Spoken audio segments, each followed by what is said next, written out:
In this small final unit of this lecture, I want to demonstrate to you how tracking can be incorporated in the wider context of tasks that have to be solved in self-driving perception systems. And that's why I call it holistic scene understanding. To motivate this a little bit, in order to understand traffic scenes, it's not sufficient to just detect lanes. Maybe it's sufficient to detect lanes for such highway situations here, where your main task is to do lane keeping.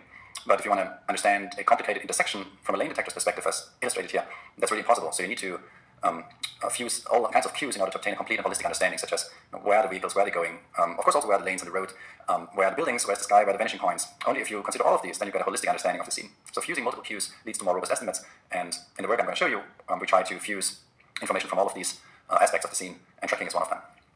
So first, because I'm not going to go into much of the technical details of this work, I'm going to show you first a simple example of sensor fusion with just two measurements. So first we're given an object detection by two sensors, let's say camera and LiDAR, and let X denotes the unknown object location, and let C1 and C2 be noisy measurements of the camera and LiDAR. The posterior probability distribution over the object location can be computed using Bayes' law. So P of X given C1 and C2, these two noisy measurements, can be written as P of C1 and C2 given X times P of X over P C1 and C2. And this is proportional to P of C1 given X and P of C2 given X and P of X if we assume that these two measurements are independent, which often is also not the case. But this is a way of formulating sensor fusion. So further assuming a uniform, uninformative prior, we obtain this expression here, because this term here is dropped if we don't know anything about the location of the object a priori. So this is a simple way of fusing information from either different sensors or from different detectors from the same sensor, and that's what we're trying to do here now, to integrate information from all aspects of the scene.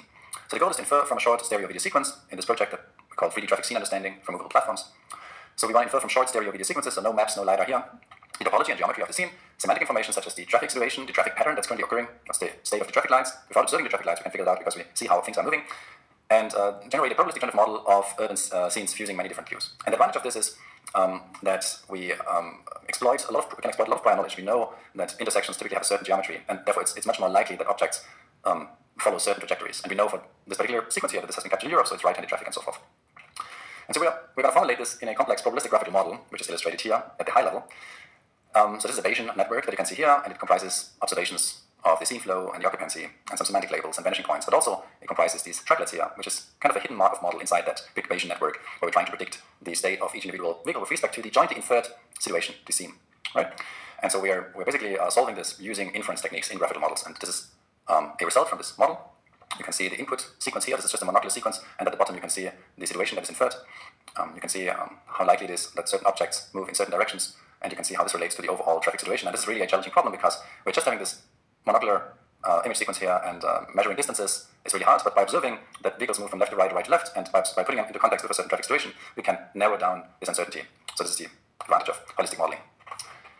Another way of integrating additional information into the tracking problem is to use maps, as has been done in PMP-net, perception and prediction with tracking in the loop, CPPR 2020. And the idea here is to use HD maps in combination with LiDAR to support the object detector and the tracker, and to do joint perception tracking and motion forecasting or trajectory estimation. Of course, once you have tracked objects, then and you have a good motion model, then it becomes much easier for you to forecast the motion of an object into the future. And that's directly relevant to the behavior modeling stage that follows the prediction stage, and the planner stage that has to execute the behavior plans that have been determined. And then finally, I want to show you Argoverse, which is a recent dataset for 3D tracking and forecasting with rich maps. We introduced a dataset for 3D tracking and forecasting with rich maps, and rich maps means HD maps, that is publicly released for autonomous driving, and the dataset contains sequences of LiDAR measurements and RGB video, as well as accurate localization. So this is a dataset that nowadays is frequently used for evaluating tracking and motion prediction, motion forecasting techniques. Here's the link to the website with leaderboards and more. That's all for today. In summary, we've seen that object tracking requires detection, association, and filtering, and that precise knowledge of the observation model or the motion model can improve tracking. Right? If we have a motion model, like we have a constant velocity motion model, and that's actually a motion model that's suitable for the observations that we make, then of course we can make very precise predictions with that. Offline tracking requires future observations, so the focus in self-driving is of course on online tracking. Filtering is the task of estimating state given a sequence of observations, and the Bayes filter comprises two steps, prediction and correction.